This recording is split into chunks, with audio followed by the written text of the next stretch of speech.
Salut à vous, j'espère que vous allez bien. Alors ici on fait une petite vidéo pour la sortie du coup de la GIF collection Dragon Ball Super Card Game. Bon, c'est très bien un jeu qui est complètement hyper demandé et qui est en plein essor. Non, c'est pas le cas. Donc voilà, BTK est sorti, ça fait pas mal de flops parce que malheureusement Bandai ne travaille pas vraiment avec bonne communication à une sortie tardive, les tournois sont pas super intéressants.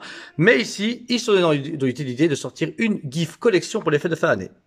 Donc la GIF collection, ici dans un petit boîtier un peu particulier, c'est pas mal, le format est chouette. On a du coup une deck box, des sleeves et 4 boosters mythiques. On avait prévu à la base des displays de mythic boosters, bah écoutez, on s'est fait un peu avoir. Donc d'abord une deck box classique, vraiment qui a coûté genre sûrement 2 centimes et demi à Bandai, donc c'est cool, franchement il est chouette. Ultra Insta, du jamais vu. Du Shenron, du jamais vu. Vous l'ouvrez avec un petit scratch. Bon, c'est quand même de la bonne qualité. On a encore un petit un intercalaire ici avec du Ultra Instinct. On se trouve avec des sleeves que des gens jouent de temps en temps. Elles sont cool, j'avoue que ça, elles sont très belles. Le Gogeta typé SRBT6 ou BT11, je ne sais plus. Du Végéto, bon, elles sont cool. Encore une fois, il y a un 60, donc du coup, on a quoi faire nos cartes habituelles. Alors, j'ai ouvert mes 4 mythiques boosters. Sincèrement, bah voilà, on sait que c'est des mythiques pour rembourser les trucs, mais voilà, je sais pas.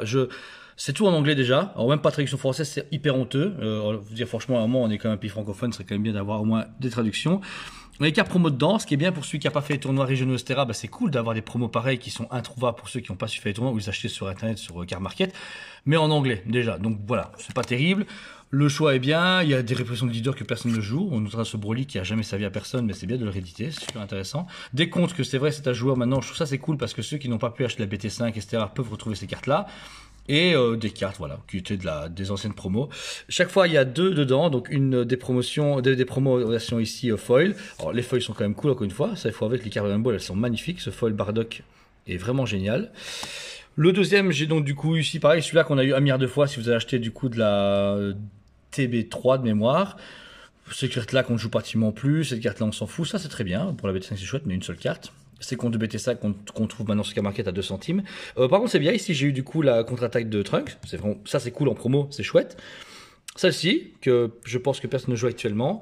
Et les deux autres boosters ici, donc pareil, pas pertinent. Je trouve que voilà, le contenu de la box est un peu inutile pour 24,90. Voilà, je sais pas, mais je jouerai avec rien. Réellement, j'ai beaucoup de cartes de base, donc vous dire ce que j'ai acheté là, à part avoir des nouvelles sleeves et une deck box que je n'utiliserai pas.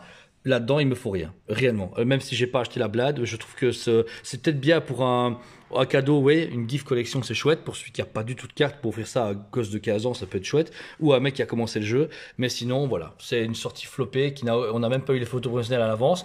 On n'a jamais eu de photos d'avance. C'est à la sortie qu'on sait à quoi ressemblent les designs. Donc celui qui n'aime pas l'Ultra Insta et qui a pu croire qu'il y avait un Gogeta et J3 de mémoire, bah, il s'est fait avoir.